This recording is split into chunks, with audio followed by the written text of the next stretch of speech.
This question is telling us that the table below shows the heights of 20 students in a class. Let me double check that that is 20 students in a class. They are talking about 8 and 2 is 10 plus 6 is 16 and 4 is 20. Yes, so if I add up the frequency, that should verify whether I have catered for all 20 students. Number 1. They are asking us to calculate the number of class intervals. Now, if I look in this table here, I'm going to see that there are 4 groupings. 121 to 130 is my first grouping.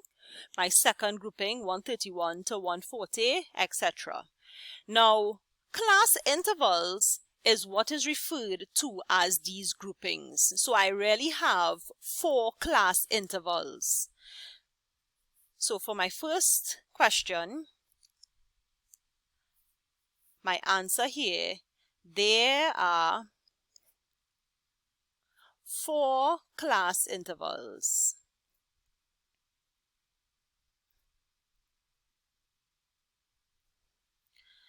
Number 2, class boundaries. Now for each class interval, there are going to be class boundaries. So let's look at the first class interval here, 121 to 130.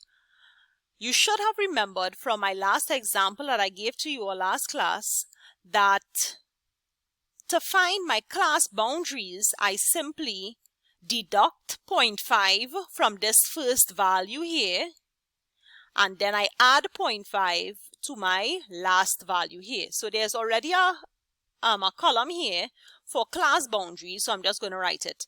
It's going to be 120.5, because 0.5 less than 121 is 120.5, and 0.5 more than 130 is going to be 130.5. For my second class interval, my class boundaries are going to be 130.5 to 140.5. Next, 140.5 to 150.5. Then 150.5 to 160.5. And I told you all that the last number you end with in your class boundary must be the first number that you start with in the next for the next class, right? So you see here 130.5, then I started off at 130.5. Notice here 140.5, started off at 140.5, etc. Right? So that is your class boundary. So for number 2, I'm just going to write C values in table. Number 3, upper and lower class limits. Now, for each one of these class intervals, I have what is known as an upper class limit as well as a lower class limit, and it's easy to identify. The first number that you have started your class interval with is going to be your lower class limit. The last value that you have in your class interval is going to be your upper class limit. So I'm just going to write here, I'm going to write part A, I'm going to label it as a part A, lower class limit. So LCL, I'm just going to use that as an abbreviation for lower class limit. Limits are going to be 121, 131, 141, and 151. My upper class limits are going to be 130, 140, 150, and 160. Number 4. Number 4 is asking me for class width.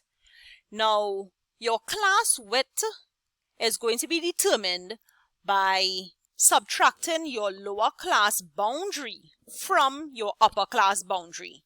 So I'm going to write class width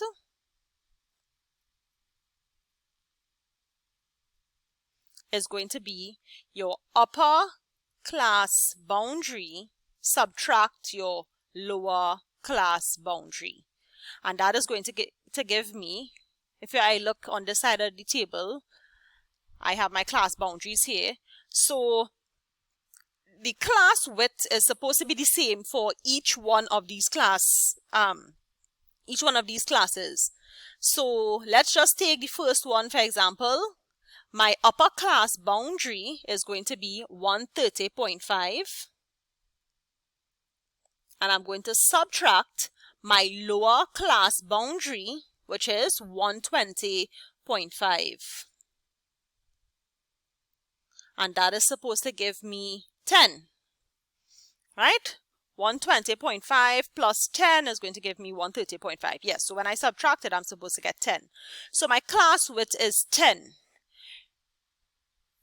Now, another way to find class width is to subtract your lower class limit from the previous lower class limit. So if I take 131 in my table here, where you are seeing my cursor, 131 take away 121 is supposed to give me my class width as well. And you would know that 131 take away 121 is 10. Same thing for 151. 151 take away 141 is 10. 141 take away 131 is 10. 131 take away 121 is 10. Right, so that's another way of finding your class width.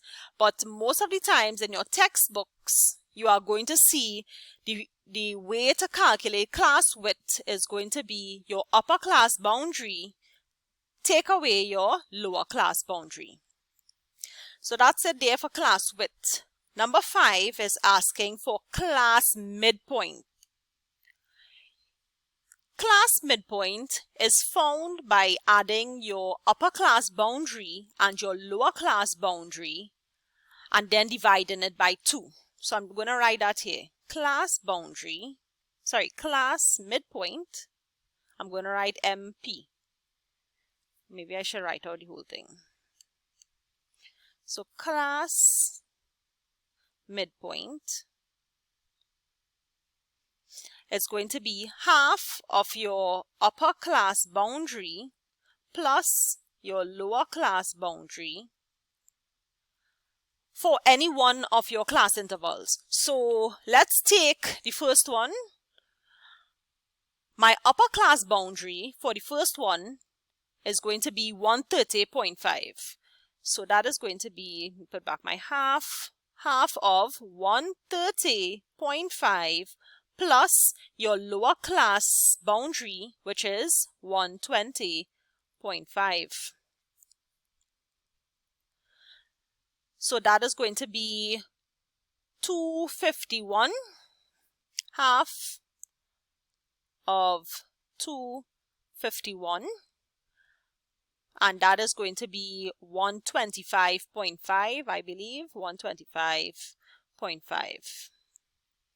So I have a section already in my table for mid value. So that mid value is actually referring to your class midpoint. So if you notice the midpoint that we just found out, which is 125.5, you all could see, if you look at this class interval here, you all could see that 125.5, it seems to be the midpoint of that class interval there, right? You're seeing that 125.5 is actually that mid value that lies between these values here, right? So I'm just going to fill it into my column here, 125.5, and you can work out each one the same way, and you are going to get 135.5, 145.5, and 155.5.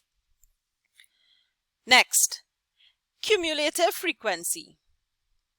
Now, in the table, there was no room created for cumulative frequency, but I can do that on the side. I can just write cumulative frequency. And I'll create a column for that here, right? So Cumulative frequency, remember I told you all, you always start off with that first value that you have for your frequency. So that first value in your cumulative frequency is going to be 8. Next, it's 8 plus 6 to get my next value. 8 and 6 is 14. Then 14 plus 4 is 18. And then that 18 now plus my last value there, 2, is going to give me 20. And remember I told you all that last value that you have for your cumulative frequency must always total the total they give you at the beginning. So you notice it's 20 students that they surveyed, and I ended with 20 when I found the cumulative frequency. So that's number 6 there. Number 7, mean. Now, if I look in my table, I'm not going to see the actual heights of the 20 students because of the fact that it is grouped. So 8 students have heights between 121 to 130. It could be including the 130 and 121 as well, but I don't know the specific heights of each one of those 8 students. So what I'm going to have to assume is that I have 8 of the mid values between this class here. So I'm going to assume that it's 125.5 occurring 8 times. That is what you have to do when you are trying to work out the mean. So if I have 8 of 125.5, I have 6 of 135.5, etc. To find the mean, I'm going to just write that here, number 7. To find the mean, I'm going to have to say 8 multiplied by 125.5 plus 6 multiplied by 135.5, etc., right? And when I'm finished writing out all of that, I have to divide it by 20 because there are 20 values that is supposed to be in my data set. Now, when I work that out, right, so when I punch that into my calculator, I got these values here. I added it. Okay, that was supposed to be divided by 20.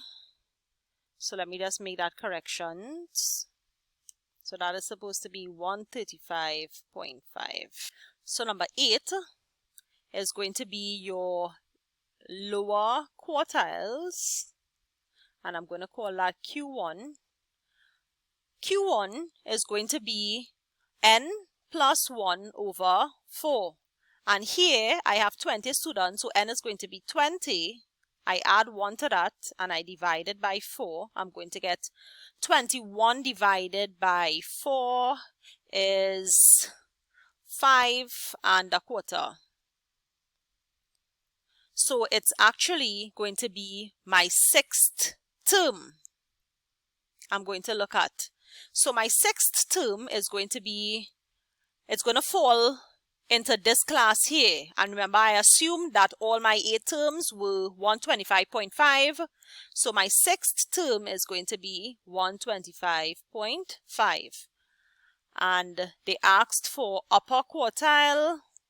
So it's going to be,